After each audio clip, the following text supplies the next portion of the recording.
같이 한번 말씀을 보시도록 하겠습니다. 영문박 공동체의 특징. 여러분에게 이런 질문을 좀 드리기를 원합니다. 여러분은 어디서 하나님을 제일 많이 만나시나요? 어디서 하나님의 임재를 깊숙하게 여러분 만나시나요? 아마 사람마다 조금씩 답변이 다르실 수도 있을 것입니다. 물론 거의 대부분의 분들이 저를 포함해서 목사님 당연히 주일 공예배 하나님께서 교회에게 하시는 그 말씀 가운데 하나님의 임재를 가장 많이 느끼는 것이 아닙니까? 두말하면 잔소리죠. 가장 중요한 그 예배입니다. 어떤 교회 본질의 목적이기도 하고요. 잘 짜여진 예배, 또 준비된 찬양, 영감 있는 설교 같이 함께 합심해서 하나님 앞에 어떤 드리는 헌신, 의심의 여지가 없습니다. 공예배 틀린 답이 아닙니다. 하나님께서 구약 성경에 이스라엘 백성들이 정성껏 제사장 중심으로 제물을 준비를 해서 성막에서 드릴 때 불로써 하나님의 놀라운 역사가 임했습니다. 우리에게 현실적인 문제가 있습니다. 이 현실적인 문제가 뭐냐면 우리가 늘 성막이나 예배당 안에만 머무르는 것이 아니라는 이야기입니다. 특별히 비대면 시대에 있어서 지금 1년 반 이런 현실에서 굉장히 인생 가운데 긴 시간을 우리는 공예배에 오시지 못하는 분들이 많습니다. 목사님 저 6개월 만에 나왔습니다. 6년은 아니고요. 1년 만에 예배 나왔습니다. 눈물 글썽글썽 하시는 그 짧은 이렇게 찰나의 순간 지나가시면서 그런 이야기를 하실 때마다 참 마음이 뭉클뭉클합니다. 근데 우리는 그렇게 현장의 예배에 왔더라도 예배를 마치고 다시 삶의 현실 속으로 갑니다. 그 시간이 훨씬 더 포션이 크죠. 그것은 치열한 경쟁이 있는 곳입니다. 죄의 유혹이 기다리고 있는 것입니다. 도사리고 있는 것입니다. 또 수많은 선택을 해야 되는 실질적인 삶의 현장입니다. 가정 역시 마찬가지고요. 내 믿음이 시험되어지고 우선순위가 내 신앙, 내가 믿는 것에 의해서 행해지는 곳입니다. 그러니까 예배당 밖은 돈과 시간과 달란트와 가치관이 신앙에 의해서 실제적으로 행해지는 시험대입니다. 예배당에 들어오지 못하시는 분들이 있습니다. 몸을 움직이지 못해서 10년, 20년 도저히 밖에 나가실 수 없는 분들이 있습니다. 우리 건강해서 잘 모를 수도 있지만 그런 분들이 상당합니다. 집에서 라디오나 TV에 의지해서 핸드폰에 의지해서 예배를 드리시는 분들이 있습니다. 하루도 쉬는 날이 없기 때문에 특히 주일에 일을 해야 되는 경우가 많기 때문에 예배를 드리러 오시지 못하는 분들이 많습니다. 제가 한국 식당에서 처음에 코로나가 없었을 때 이렇게 전도를 많이 하는데 식당에서 일하시는 분들이 수요일, 주일날, 금요일날 다 대목이기 때문에 일을 하시는 분들이 참 많은 걸 발견했습니다. 어떤 분들은 사람에 의해서 폭력을 당하거나 또 깊은 상처 때문에 대인 기피증이 있으셔서 이렇게 사람들이 많이 모인 곳에 예배당 안에 들어올 엄두를 못 내시는 분들이 있습니다. 또 어떤 분들은 죄가 많다라고 생각을 하셔서 예배당 안은 거룩한 장소이기 때문에 나 같은 사람 들어갈 수 없다라고 하시는 분들도 전도를 하다 보면 의외로 있으시더라고요. 한편으로는 아예 예수님이 누군지 몰라서 초대 한번 받아본 적이 없어서 예배당에 들어오지 못한 사람들도 부지기수입니다. 저희가 헌혈 캠페인을 하니까 어느 그 신문사에서 전화 인터뷰를, 인터넷 신문이었는데 그 지명도도 있고 10분, 15분 인터뷰였습니다. 그런데 교회에 대해서 전혀 모르시는 거예요. 목회자에서도 전혀 모르시는 겁니다. 그래서 인터뷰를 1시간을 했습니다. 왜냐하면 설명을 해야 되니까요. 왜 교회가 이걸 해야 되고 피로회복, 이거는 예수님은 이렇고 예수님께서 십자가에 돌아가시 그건 뭐고요. 전도가 되더라고요. 전혀 모르시는 거예요. 한 번도 교회에 오시는 초대를 못 받아 보신 분들이 있습니다. 또 거듭난 그리스도인들이지만은 지구상에 1억 3천만 명 이상의 기독교인들은 정부의 탄압과 또 다른 종교의 핍박 때문에 아예 공예배를 평생에 한 번도 드릴 수 없는 분들이 1억 3천만 명 이상입니다. 우리는 과연 어디서 하나님의 임재를 가장 깊숙이 경험할 수 있을까요? 오늘 히브리서 13장 12절은 우리에게 이렇게 권면합니다. 그러므로 예수도. 여러분 의미심장하지 않으세요? 한번 따라해 보시죠. 그러므로 예수도. 이건 무슨 이야기입니까? 우리처럼 예수님이 그러셨다니. 그러므로 예수도 자기 피로써 백성을 거룩하게 하려고 성문 밖에서 고난을 받으셨느니라. 과거의 동물제사 그런 것처럼 예수님도 그렇게 하셨는데 성문 밖에서 고난을 받으셨느니라. 우리를 거룩하게 하시려고. 자기 백성이라고 해요. 자기 백성이 성문 밖에 있다는 이야기입니다. 이게 정말 엄청난 의미가 있는 것입니다. 신약시대 교회엔. 하나님의 아들이신 예수님께서 예루살렘 성내가 아닌 성 밖에서, 그것도 저주받은 장소로 알려져 있는 골고다, 해골이라 불리우는 곳에서 십자가에 돌아가셨습니다. 그리고 그 이유를 말씀하시기를 자기 백성을 깨끗하게 하시려고 성문 밖에서 돌아가셨답니다. 선교의 축이 유대인에서 이방인으로 성전 안에서 성문 밖으로 움직이고 있는 것입니다. 유대인들이 거룩히 여기는 예루살렘 성내에 있는 거대한 성전이 아니라 터부시 여기는 성 밖에서 고난을 받으셨다. 히브리서 편지를 받는 이 초대교회 그리스도인들이 계속적인 끊이지 않는 이 종교적인 핍박 때문에 신앙생활이 힘들어지자 다시 성문 안으로 기어 들어가서 안정된 구약의 이 율법 시스템 생활로 돌아가기를 원했습니다. 왜냐하면 거기 유대교회에 머물러 있으면은 인정을 받거든요. 보호를 받거든요. 그리고 율법이 요구하는 바만 지키면 됩니다. 마음은 빼도 돼요. 사랑 안 해도 되고 율법이 요구하는 것들을 지키면은 그 사회에서 인정을 받을 수 있는, 편하게 신앙생활을 할 수 있는데, 이 예수교라는 거는 들어와서 계속 이야기를 들어보니까 끊임없이 자기를 부인하래요. 자기 십자가를 지래요. 지내다 보니까 이게 불편한 겁니다.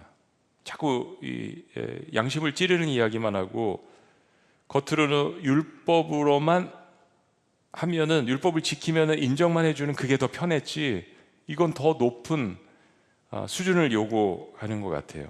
그리고 예수 그리스도의 십자가의 고난을 따르래요. 마음이 불편한 겁니다. 근데 그런 그들에게 히브리서 기자가 예수님께서는 예루살렘 성내가 아닌 모든 사람이 터부시하고 꺼리는 성문 밖 골고다 언덕에서 돌아가시지 않았느냐라고 항변을 합니다. 그리고 더 나아가서 13절에 이렇게 이야기합니다. 그런즉 주님이 그러셨으니까, 우리가 사랑하는 주님이 그러셨으니까 우리도 그의 치욕을 짊어지고 영문 밖으로 그에게 나아가자. 주님이 거기 계시다는 것입니다. 편안한 안정된 영문 안이 아니라 고난과 고통이 있지만 여전히 주님을 따르려고 삶의 한복판에서 몸부림치는 영문 밖의 사람들에게 계시다는 이야기입니다. 신약의 교회 공동체는 바로 그렇게 예수님의 십자가 사건을 통하여서 영문 밖에서 탄생한 예수 마을 공동체입니다. 예수님이 중심이 된 예수님 마을 공동체입니다. 더 이상 유대교가 아닙니다. 우리는 그것을 따르는 사람들이고요. 교회는 그 위에 세워졌습니다. 그렇다면 이 새로운 영문 밖 공동체를 세우기 위해서 우리는 어떻게 해야 합니까?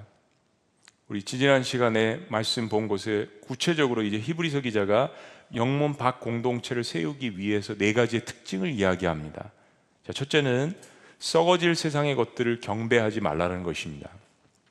썩어질 세상의 것들을 경배하지 말라. 성경은 영문 밖 신앙을 가진 성도가 가져야 될 첫 번째 자세에 대해서 이렇게 도전합니다. 14절 말씀 다 같이요. 시작.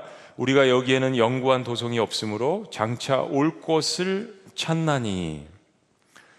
당시에는 도시를 이루려면 식수를 위해서 강을 끼고 있어야 되고요, 적으로부터 안전한 보호를 받기 위해서 반드시 성벽을 쌓아야 됐습니다. 창세기에 죄를 지은 이후부터 사실은 성이 등장을 하게 되죠. 도시가 발전을 하게 됩니다. 하나님의 보호하심이 아니라 인간들의 무엇을 쌓기 위한 이 성이 사실은 발달한 겁니다. 도시가. 예루살렘 성 안에서는 온갖 행정적인 시스템, 경제 그리고 성전을 중심으로 유대교가 이루어지고 있었습니다. 거기서 모든 것이 다 나오는 거죠. 때문에 예루살렘 성 안에 살고 있는 사람들의 이 자부심은 대단한 것이었습니다. 유대인들에게 예루살렘 도성은 유대교의 상징이고 예루살렘 도시는 하나님께서 보호해 주시는 성전이었습니다. 성지였습니다. 여기만은 적들이 절대로 쳐들어올 수 없다고 하는 생각들이 팽배해 있었습니다. 때문에 예루살렘 도성에는 유대교로 무장한 사람들이 정치, 경제, 종교 이런 것들을 다 움켜쥐고 있었습니다. 무엇보다도 예루살렘 성내에는 성지가 있지 않았습니까? 성전이 있지 않았습니까? 당시에는 헤롯 왕이 유대인들의 환심을 사기 위해서 성전 보수 공사를 대대적으로 하고 있었습니다. 예수님 오시기 20년 전부터 성전 보수 공사를 시작했고요. 예수님 사역하실 때에도 계속 30년 동안 짓고 있었습니다. 그 정도로 그 규모가 거대했습니다. 예수님께서 요한복음 2장 19절에서 이런 말씀을 하죠. 너희가 이 성전을 헐라 내가 3일 만에 다시 세우리라. 예수님께서 이 말씀을 하실 때 이미 이 헤롯 성전, 이 보수공사를 46년째 짓고 있는데 이 거대한 성전을 허물라고 이야기하면서 내가 이거 3일 만에 다시 세우리라고 하니까 얼마나 사람들이 미워했겠어요, 여러분. 그래서 돌아가신 겁니다. 증오하고 미워하고 죽이고 싶었던 거죠. 심지어 마태복음 24장 2절에 보면 예수님께서 성전에 대해서 돌 하나도 돌 위에 남지 않고 다 무너뜨리리라. 그런데 헤롯 성전이라 불리우는 예루살렘 성전이 AD 70년 로마가 침입을 할 때 완전히 다 무너져 버렸잖아요. 이게 AD 64년에 완성이 됐으니까 거의 80년을 넘게 지은 웅장한 성전이었습니다. 그런데 결국 예수님 예언하시고 6년 만에 흔적조차 남지 않게 된 것입니다. 어떤 교훈을 역사 속에서 우리에게 말씀하십니까? 예루살렘 성전조차도 하나님을 예배하는 데 있어서 우상이 되어서는 안 된다라는 뼈아픈 교훈입니다. 그게 솔로몬 성전이든 기초를 다시 놓은 스룹바벨 성전이든 80년을 지은 헤롯 성전이든 예배자가 중요한 것이지 건물이 첫 번째가 우상이 되어서는 안 된다는 말씀입니다. 도시를 이루기 위해서는 공을 들여서 만든 성벽이나 예배를 드리기 위해서 80년이나 지어 만든 성전이나 모든 것이 다 영원한 것이 아니라는 것입니다. 이 땅에 도성이 있는 안전하게 보이는 영원한 것 같은 모든 것은 다 사라질 것입니다. 거룩한 예수님의 십자가의 보혈이 뿌려지지 않은 어떤 것도 다 사라질 것입니다. 그러니까 현명한 신앙인은 썩어질 것과 영원한 것을 구분하는 것입니다. 이게 신앙의 성숙도입니다. 성경은 영문박 신앙은 다가올 것을 그래서 바라보라고 이야기합니다. 거기에 소망을 가지라고 이야기합니다. 아직 완성된 것이 아니라 우리의 신앙생활을 통하여서 완성될 내가 가야 될 나라. NLT 영어 성경 번역은 14절을 이렇게 해석합니다. 이 세상은 우리의 집이 아니기 때문에 우리는 장차올 하늘에 있는 우리의 성을 고대해야 합니다. 빌립보서 3장 20절도 이렇게 이야기합니다. 오직 우리의 시민권은 하늘에 있는 것이라 거기로서 구원하는 자 곧 예수 그리스도를 기다리노니. 우리가 사실 이 땅에 필요한 것은 기본적으로 가지고 살아야 합니다. 그것이 나쁘다는 것이 아닙니다. 성경에도 건강한 부에 대해서 분명하게 이야기를 합니다. 근데 풍족하게 우리가 다 모두 똑같이 누리고 살 수는 없죠. 때문에 지나친 집착은 금물입니다. 영원히 썩어지지 않을 것을 추구하는 자가 썩어질 것에 집착해서 신앙을 무너뜨리는 것은 다시 성문 안으로 기어 들어가는 일입니다. 예루살렘 성내는 썩어질 것을 상징하는 것들이 쌓여져 있습니다. 오히려 썩어질 것들을 썩지 않는 영원한 나라를 위하여서 바치고 섬기는 것이 이 땅에서 우리에게 주어진 특권이요 은혜인 것을 깨닫는 것입니다. 역설적으로 이야기하자면 시간도 물질도 달란트도 내가 소유한 모든 것이 나의 정욕을 위해서 사용될 때는 이미 썩어지는 것이지만 다가올 영원한 나라를 위하여서 그 한시적인 것들을 사용할 때 그 헌신은 영원히 기억될 것이라는 것입니다. 한 번뿐인 인생 곧 지나가리니 오직 그리스도를 위한 일만이 영원하리라. 자, 영문박 공동체의 특징 두 번째는 그래서 영원하신 하나님만 경배하라는 것입니다.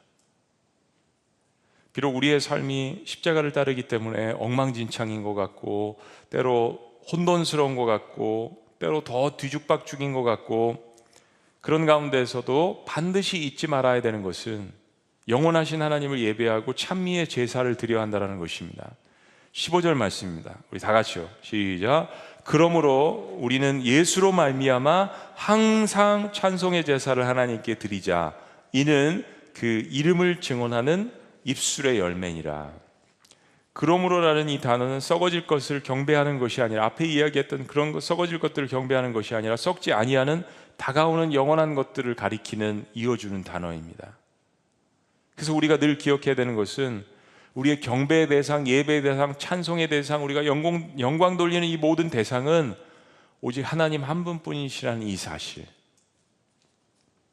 그분을 통하여서 모든 것이 창조되었고, 그분에 의해서 구원 계획이 세워졌고, 그분에 의해서 우리가 구원받았기 때문입니다. 때문에 우리는 영원하신 하나님을 예배함으로 말미암아서 우리의 삶에 다가올 그 천국에 대한 확신을 고난 가운데서도 오히려 더 강하게 날마다 깨닫게 되는 것입니다.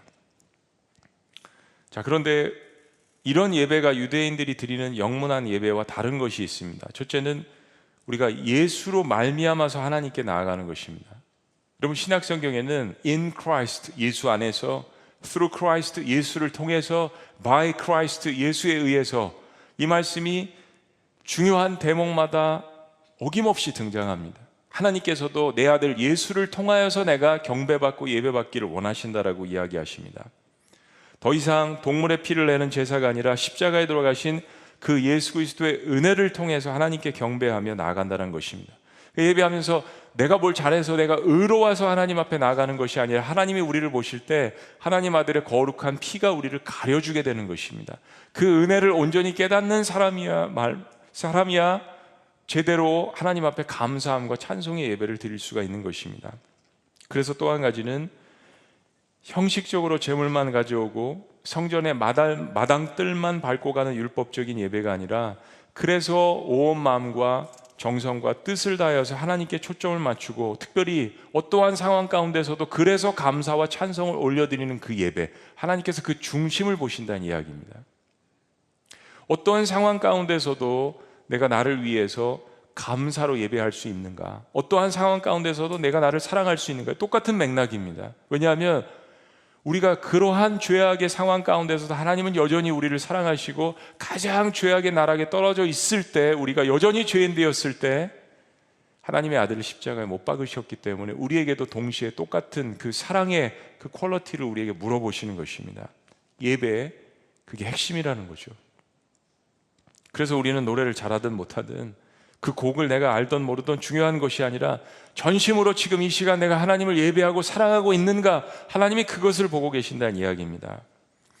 이스라엘 백성들은 삶의 현장에서 저주와 비방과 불평과 유격으로 가득 차 있다가도 성전에 와서 물질을 가지고, 동물을 좋은 거를 사가지고 좋은 제사 품목을 사서 그 제사만 잘 드리면 만사 오케이라고 생각하는 이것이 팽배해졌습니다. 그러니까 자꾸 이분법적인 신앙생활을 하게 됐습니다. 그래서 이원론적인 신앙들도 초대교회 때 많이 일어나게 된 것입니다. 영적인 것은 아주 좋은 것이고 육신은 다 악한 것이다 라고만 생각했습니다. 그런데 예배는, 신앙은 통합적인 것이죠. 이거 우리의 삶을 이야기하는 것입니다. 우리가 완벽할 수는 없지만, 내가 일주일간 세상에서 하나님의 백성으로 살아오다가 다시 한번 이 은혜로서, 거룩한 보혈로서 거룩해지는 것을 경험하기 위해서 이 자리에 와서 회개하고, 그리고 다시 한번 하나님께 감사하고 찬양하고, 주님이 주시는 말씀을 통하여서 은혜를 받고 새심을 얻고, 그리고 다시 한번 주님 앞에 헌신을 하면서 이 세상 가운데 나아갈 힘을 얻게 되는 것입니다.